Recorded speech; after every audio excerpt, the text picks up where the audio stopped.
Sur les lacs de montagne, au plus fort de l'hiver, rares sont les oiseaux qui parviennent à subsister. Les canards, les foulques et également les cygnes font partie de ces derniers résistants capables de survivre dans les conditions les plus difficiles. Ils sont à vrai dire bien peu exigeants et il suffit que la glace leur laisse un peu d'eau libre pour que, aidés de leur cou, ils parviennent à trouver au fond de l'eau une nourriture suffisante. Très tôt cependant, durant cette mauvaise saison, des couples se forment au milieu de ces grandes bandes. Les mariés se reconnaissent facilement aux plumes de la tête, curieusement teintées de jaune-orange, et surtout à leur sale caractère. Jusque-là, plutôt pacifiques et tranquilles, les cygnes font en effet preuve à partir de la fin de l'hiver d'une mauvaise humeur grandissante.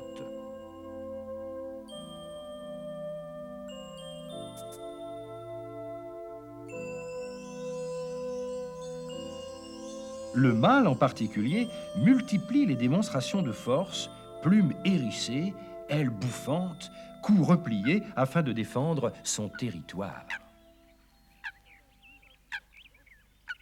Qu'un intrus un peu imprudent franchisse les limites permises et aussitôt, à grands coups de rame, le propriétaire des lieux lui fonce dessus, toute plume dehors, et n'hésite pas à le raccompagner au vol, fort loin si le besoin s'en fait sentir.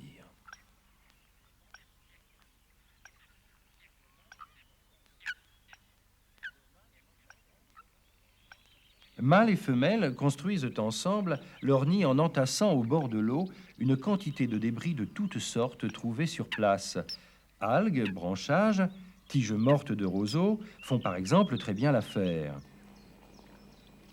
Au fil des jours, une énorme plateforme se constitue, au sommet de laquelle la femelle aménagera peu à peu une petite cuvette de matériaux plus fins, destinée plus tard à recevoir les œufs.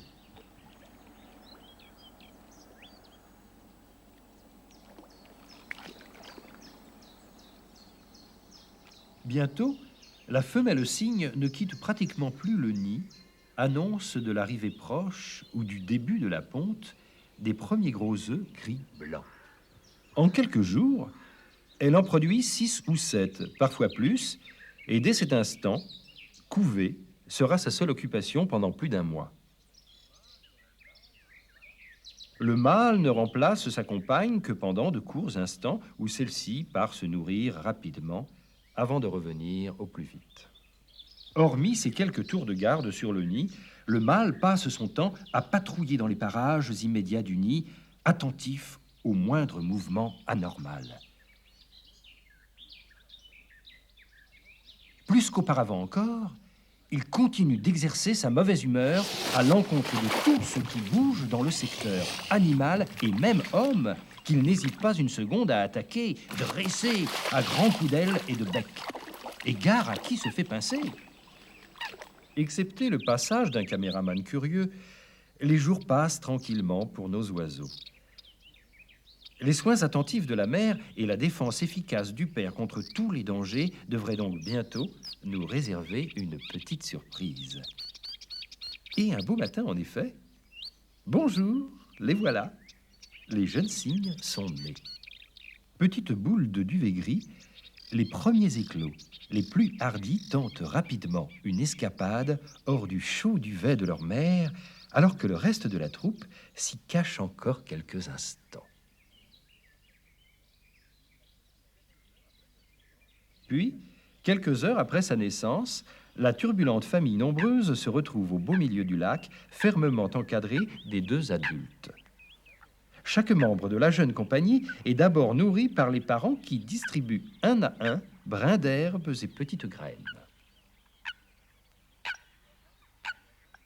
Puis, au hasard des trouvailles faites en naviguant un peu sur l'eau, les poussins apprennent bien vite à se débrouiller tout seuls, quitte à se chamailler un peu pour un bon morceau.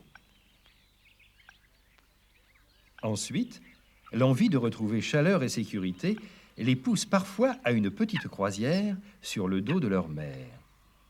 2 ou 3 passagers seulement sont acceptés pour la sieste et les autres doivent attendre leur tour.